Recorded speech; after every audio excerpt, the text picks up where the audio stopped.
In 512 BC, King Helu wanted to know if the philosopher Sun Tzu's military theories actually worked in practice. He offered a test that sounded like a joke: 180 women from the royal palace. Sun Tzu agreed to drill them.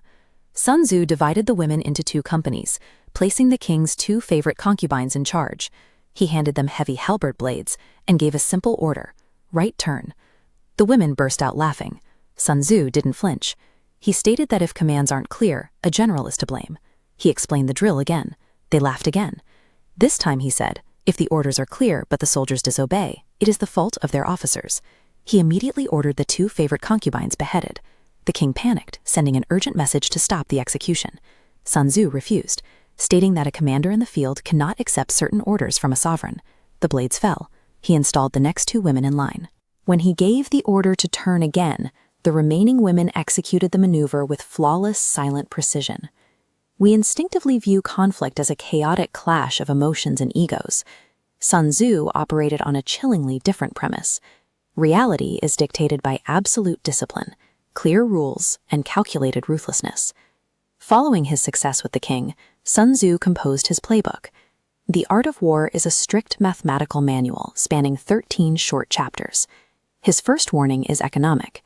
An army consumes vast wealth every day it is in the field. When weapons dull and treacherous end, neighboring states will take advantage of your exhaustion. No nation has ever benefited from a prolonged conflict. This sets up the central paradox of the text. True victory rarely comes from the glory of a pitched battle. You win by calculating the variables of the conflict so perfectly that the war is decided before a single sword is ever swung. Before making a single move, a leader must calculate the 5 constant factors: moral law, heaven, earth, the commander, and method. You measure your internal harmony, the weather, the terrain, leadership ability, and strict discipline against your opponent. If the math is in your favor, you proceed with a highly specific goal. You never aim to shatter the enemy. You want to capture their state or their organization, whole and intact. Destroying what you want to conquer is a failure of strategy. To achieve this bloodless victory, you rely almost entirely on deception. Sun Tzu describes 2 types of force operating simultaneously.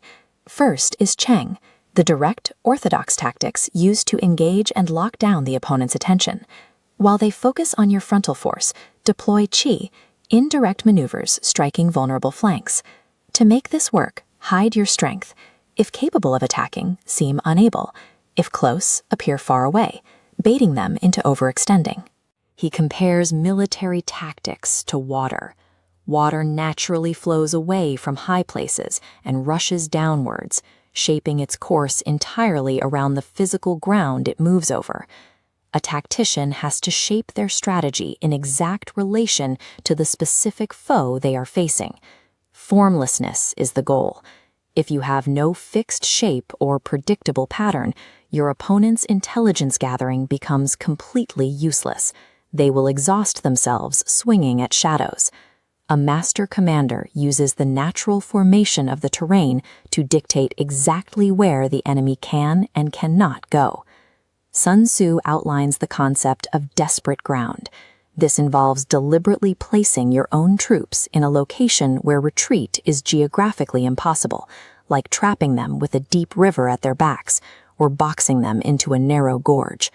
It sounds suicidal, but it exploits a brutal psychological mechanism. When entirely stripped of the option to flee, survival instinct takes over. They will fight with superhuman tenacity because death is the only alternative. Navigating these extreme physical environments safely requires one critical element: the deployment of spies. Sun Tzu is adamant about this rule. You cannot guess the enemy's dispositions.